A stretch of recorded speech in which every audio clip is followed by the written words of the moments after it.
It was 10:47 p.m. when Rico hit send. 4 images, no caption, no explanation, just the truth, raw and undeniable. Mariah stared at the photos. Her fingers went numb around her phone. The screen burned in the dim light. Her own face, her laugh, caught in angles only lovers see. But the man beside her wasn't Rico. For 32 minutes, there was only silence. No response, no denial, no apology. Just that sick, aching stretch of time where both sides wait to see who breaks first. Rico didn't expect a confession. He didn't even expect rage. He expected the truth to crack the quiet, expected something to shift, but there was nothing. And in that nothingness, everything changed. How do you come back from a betrayal that confirms every doubt you tried to silence? How do you look at someone you loved and see a stranger looking back? The question lingered, ugly and sharp. What happens when the truth is no longer deniable?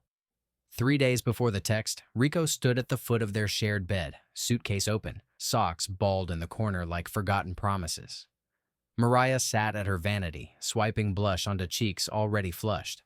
"You sure you'll be okay?" he asked, watching her through the mirror. She met his gaze for half a second too long before smiling. "Of course, it's just a few days." But something about her voice didn't fit the moment. Too light, too practiced. Rico had noticed the change weeks ago. Her laughter came at odd times. Her phone was always face down, notifications muted. She used to hum while folding laundry. Now she folded in silence. Small things, easy to ignore if you weren't looking. He was always looking. They had built a life together in pieces. Sunday grocery runs, late-night debates over documentaries, the inside jokes that filled the gaps of hard days. But lately, the pieces didn't fit like they used to. Conversations turned to reports and errands. Kisses grazed cheeks instead of lips. The warmth between them dimmed, like a room slowly losing power. The ring on her finger, gold, thin, quiet, had once meant forever. Now, it felt like punctuation to a sentence neither of them could finish. On the flight to Chicago, Rico stared at the clouds and thought about the way she had kissed him goodbye. Soft, brief, distracted. He thought about the time she used to cry at airports. Now she barely looked up from her phone. In the hotel room, after 2 drinks and hours of second-guessing, he opened the shared drive on their laptop. A folder blinked at him. Reels. Private. He clicked. 4 photos. Different angles. One night, her hands on someone else's shoulders. Her smile. His smile. On someone else's lips. Rico didn't cry. He didn't yell. He copied them, closed the folder, and sat still for a long time. Then he opened his phone. Send. Rico left the same way you forget a dream. Quietly, without drama, before anything could pull him back in. The morning sun split through the blinds in soft lines across their bedroom floor. Mariah slept on her side, one hand curled beneath her cheek, the other resting just inches from where he used to sleep. Rico stood over her for a full minute, watching her breathe, as if trying to memorize what had already become a stranger's rhythm. The night before, he had packed with surgical precision. No drawers yanked open, no zipped bags scraping silence. Just a slow, deliberate gathering of what belonged to him, or what still felt like it did. A few hoodies, a worn leather journal, the cufflinks his father gave him on graduation day. He left the framed photos. He left the mugs they bought in Santa Fe. He left the ring she never took off, resting in the center of her jewelry tray like a question no one wanted to answer.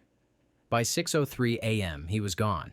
He didn't leave a note. He didn't slam the door.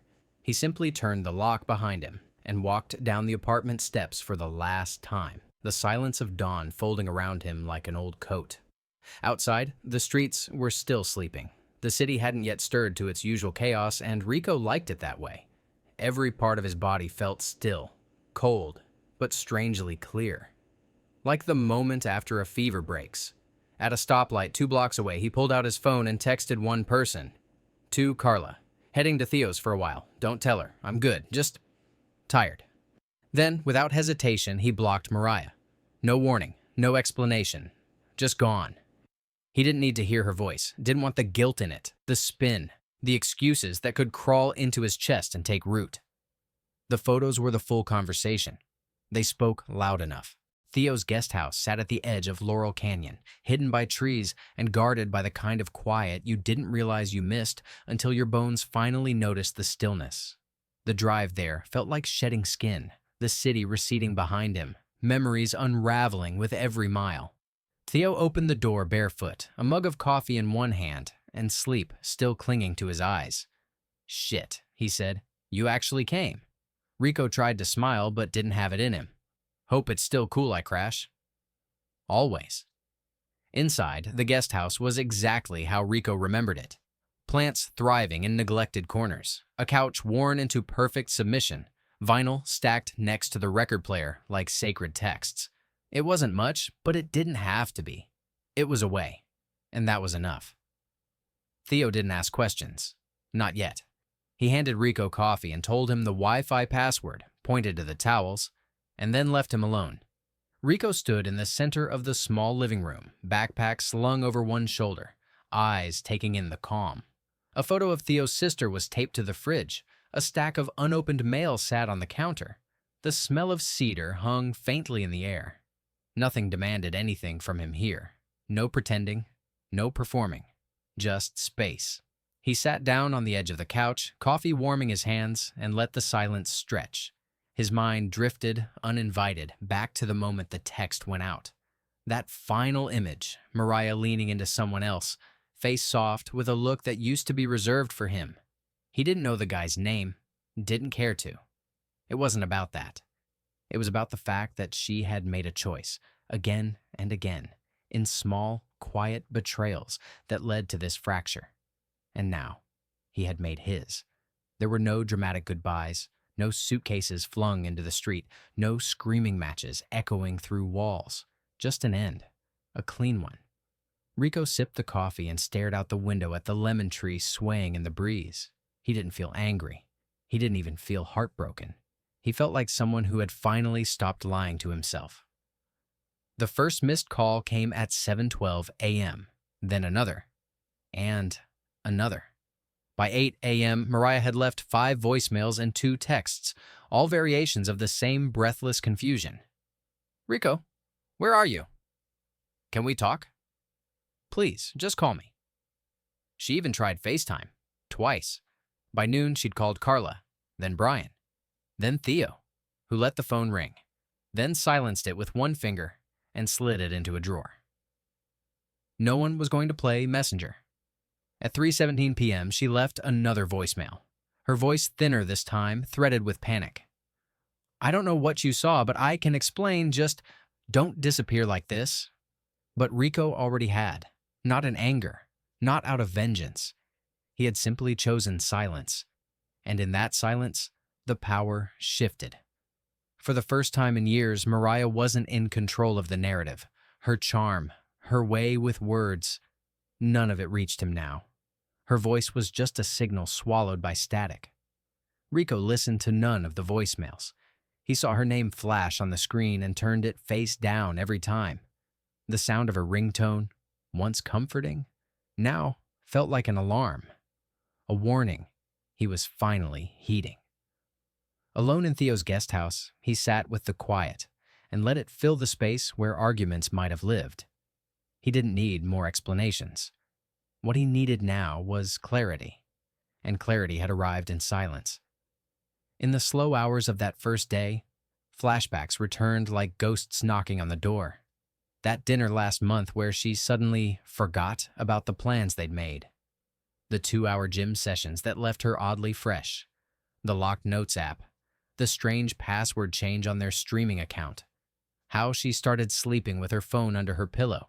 Little things, dismissed too easily. He remembered asking once, "Everything good with us?" And how she smiled, kissed his forehead, and replied, "Of course, baby. You overthink too much." Now, it wasn't overthinking. It was hindsight. He played back old conversations like reels on a projector, each frame clearer in retrospect. The way she'd grow irritated when he asked simple questions. Her new perfume, she said it was a sample. The coworker she swore was just a friend. It wasn't one betrayal. It was the erosion of 1,000 small lies.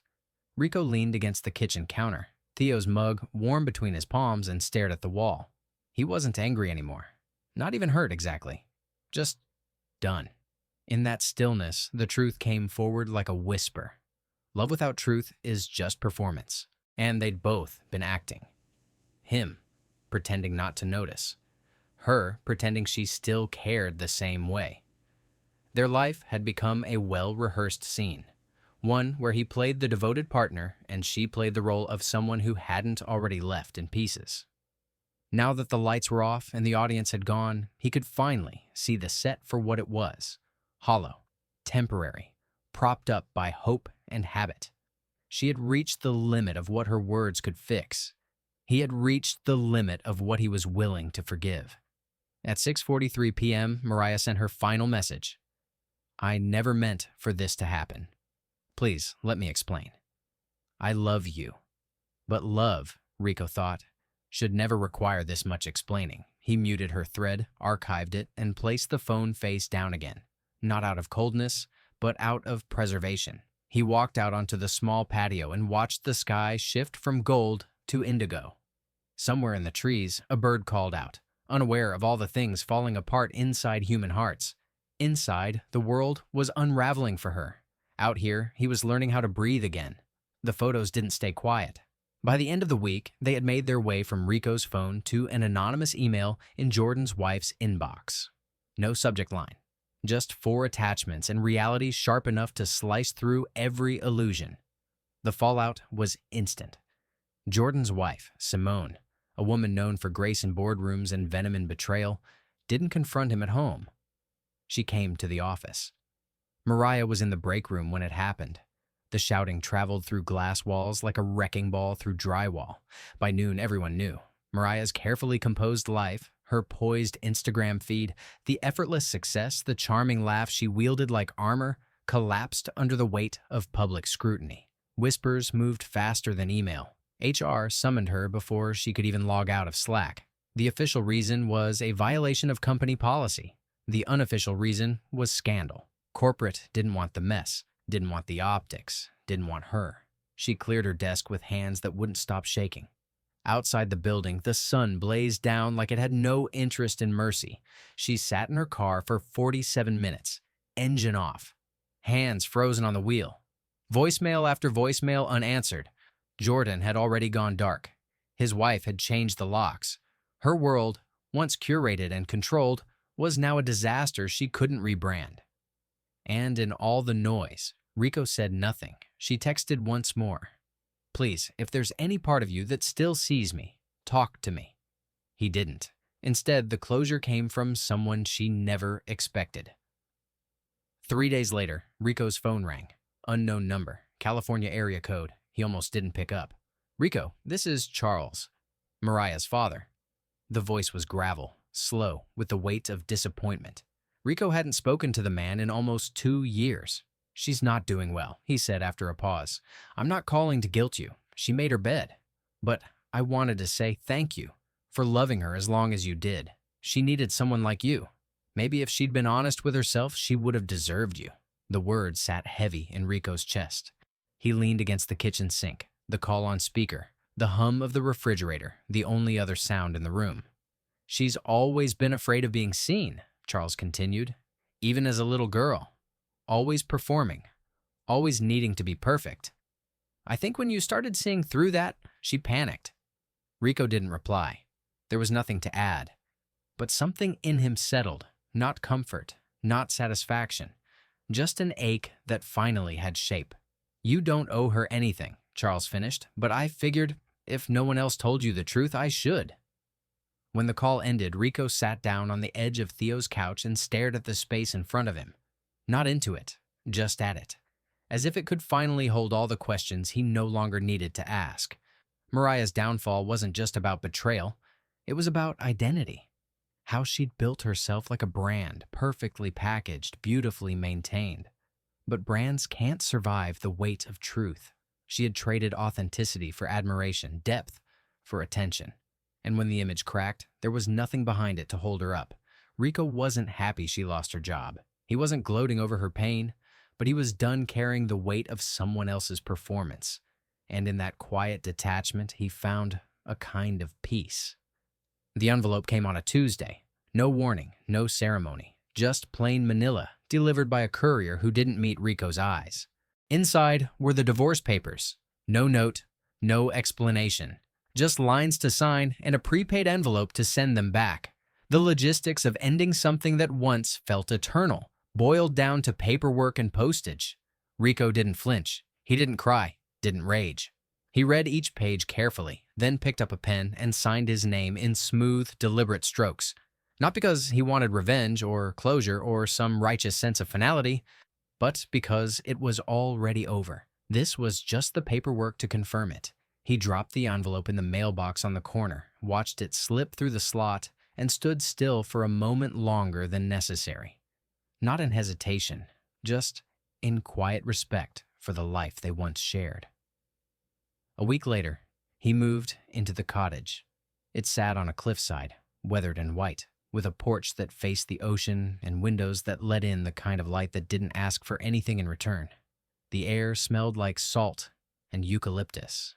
Wind moved through the trees with a softness he hadn't felt in months. There wasn't much inside.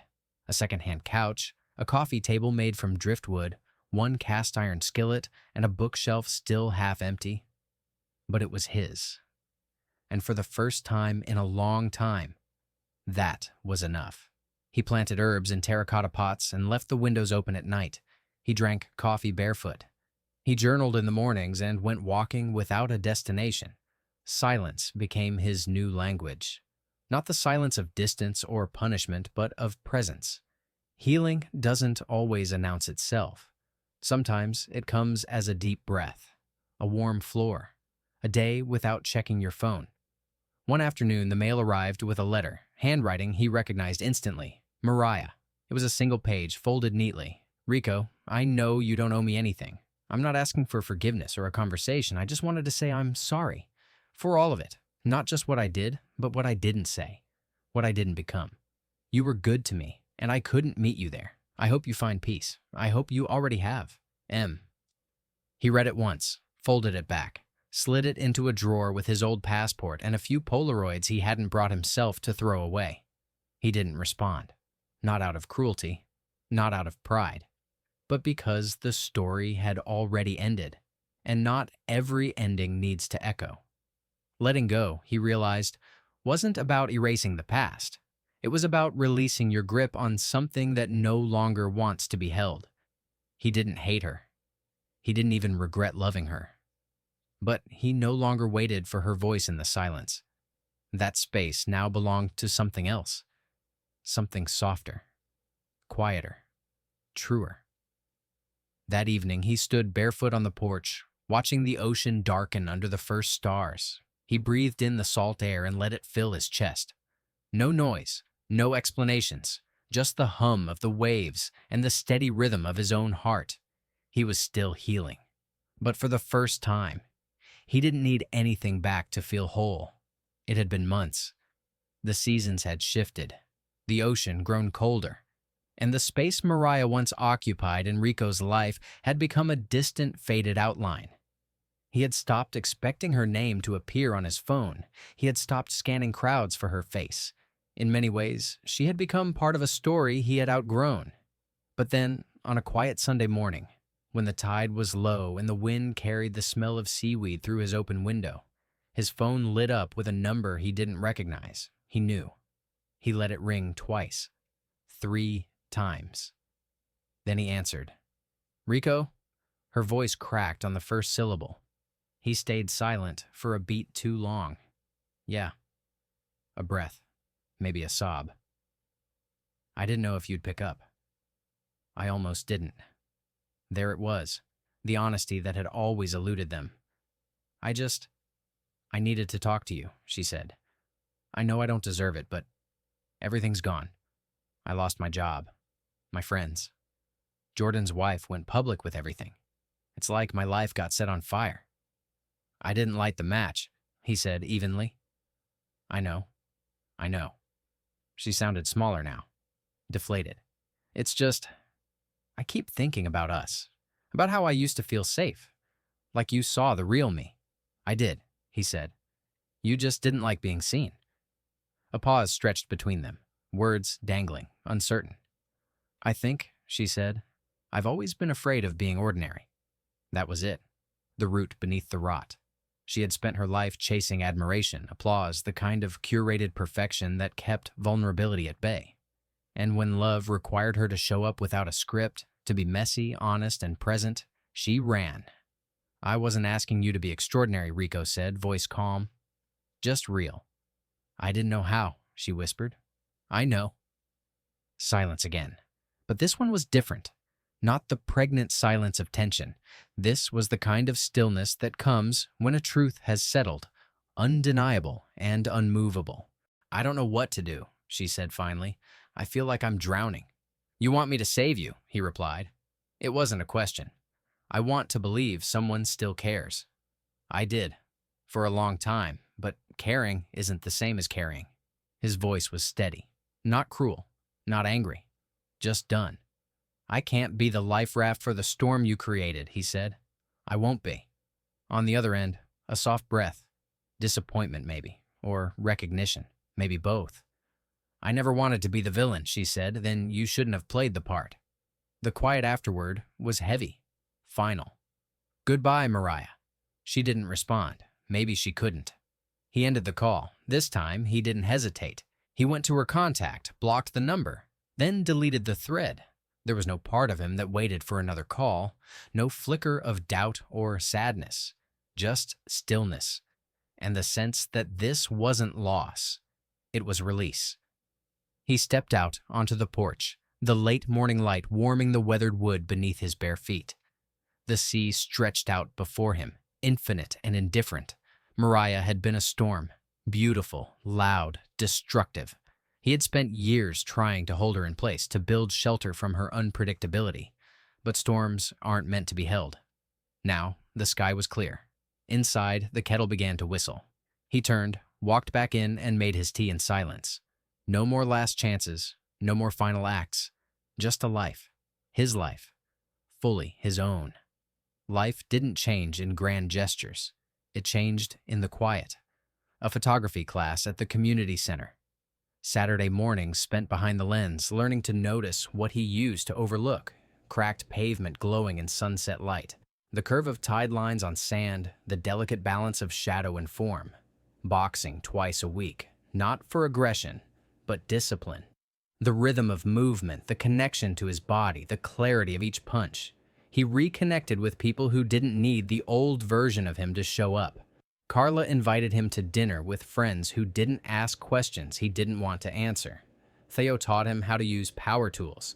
He built his first bookshelf with uneven edges and too many screws, and loved it for exactly what it was. Rico learned joy didn't come in waves. It arrived in flickers. A good cup of coffee. A photo that captured something real. A full night of sleep without a dream that left a bruise. He no longer defined himself by the role he played in someone else's story. He was the author now of quieter, slower chapters, written not for drama, but for truth. He kept a simple rule pinned above his desk. If someone hides their commitment, they're not committed. And he followed it like gospel. No more chasing half-hearted affection. No more decoding silence. If someone loved him, it would be clear. It would feel like calm, not confusion. In the cottage by the sea, Rico rebuilt, not as someone who had been broken, but as someone who had chosen to begin again. He kept the photo framed above his desk, a single red leaf, torn clean down the center, veins vivid against white bark. He had taken it on a cold morning in early November, just after the first rain. It wasn't perfect, but it was real, striking, honest, the kind of beauty that didn't need fixing, only seeing. Sometimes he still thought about Mariah, not with longing, not with anger, just with the strange tenderness we reserve for people who taught us hard things. He had loved her, and she had betrayed him, but the story didn't end there.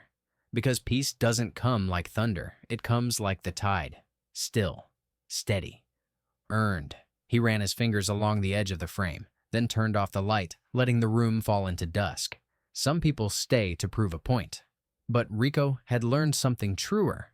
The strongest move is to leave.